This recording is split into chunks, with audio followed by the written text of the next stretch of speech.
Hello. അങ്ങനെ നമ്മുടെ ചടങ്ങുകളൊക്കെ ആരംഭിക്കാം കേട്ടോ. എന്നെക്കൊണ്ട് അറിയാവുന്ന രീതിയിൽ ഞാൻ കല്യാണപ്പെണ്ണിനെ ഒരുക്കി നല്ല സുന്ദരിയാക്കിയിട്ടുണ്ട് കേട്ടോ.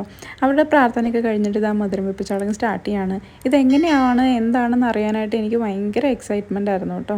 ഫസ്റ്റ് ടൈമാണല്ലോ ഇങ്ങനെ ഒരു പരിപാടിയിൽ പങ്കെടുക്കുന്നത്. അങ്ങനെ ഓരോരുത്തരായിട്ട് പെണ്ണിന് മധുരം വെച്ച് തുടങ്ങി കേട്ടോ. എൻ്റെ ടേണിനായിട്ട് ഞാൻ കട്ട വെയിറ്റിംഗ് ആയിരുന്നു. വളരെ ചെറിയ ഫംഗ്ഷൻ ആയിരുന്നു. അത്രയും വേണ്ടപ്പെട്ട കുടുംബക്കാരും അയൽക്കാരും സുഹൃത്തുക്കളും ചേർന്നിട്ടുള്ള ഒരു കുട്ടി ഫംഗ്ഷൻ.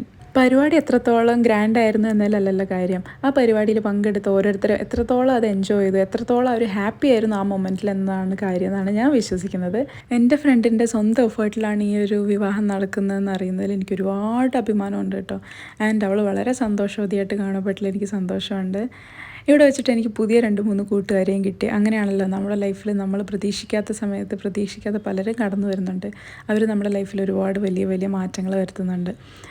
ഇത് എൻ്റെ കൂട്ടുകാരിപ്പോൾ കണ്ടുകൊണ്ടിരിക്കുകയാണെങ്കിൽ എനിക്ക് ഒരുപാട് സന്തോഷമുണ്ട് നിങ്ങളെപ്പോലെ 3 പുതിയ കൂട്ടുകാരെ കിട്ടിയതിൽ. ആൻഡ് ഞങ്ങൾ അവളുടെ കൂടെ ചേർന്ന് കുറച്ച് വീഡിയോസ് ഫോട്ടോസൊക്കെ എടുത്തു. ആൻഡ് അങ്ങനെ പരിപാടി അവിടെ അവസാനിച്ചു. ഞങ്ങൾ ആഹാരം കഴിച്ചു. കപ്പ ബിരിയാണി ആയിരുന്നു. എൻ്റെ അത്ര ഫേവറേറ്റ് അല്ലാത്തതുകൊണ്ട് തന്നെ എനിക്ക് ഒരുപാട് കഴിക്കാനായിട്ട് സാധിച്ചില്ല കേട്ടോ. ഇതിന് ശേഷം ഞങ്ങൾക്കൊന്ന് പുറത്ത് പോകണമായിരുന്നു. അവളുടെ നാളെ മനസ്സമ്മതമാണ്. അതിന് വേണ്ടിയിട്ടുള്ള ഡ്രസ്സ് നമ്മൾ അവിടെ സ്റ്റൈൽ ചെയ്യാൻ കൊടുത്തിട്ടുണ്ടായിരുന്നു. അത് വാങ്ങിക്കാനും അതിൻ്റെ ഫിറ്റിങ്സ് നോക്കാനായിട്ട് ചെന്നു. ഇതായി ഇരിക്കുന്നത് ഒരു ബംഗാളി ബയ്യായിരുന്നു കേട്ടോ. എനിക്ക് കുറച്ച് ബംഗാളിയും ഹിന്ദിയൊക്കെ അറിയാവുന്നതുകൊണ്ട് തന്നെ പുള്ളിയുടെ അടുത്ത് കുറച്ച് നേരം സംസാരിച്ച് അങ്ങനെ ഇരുന്നു.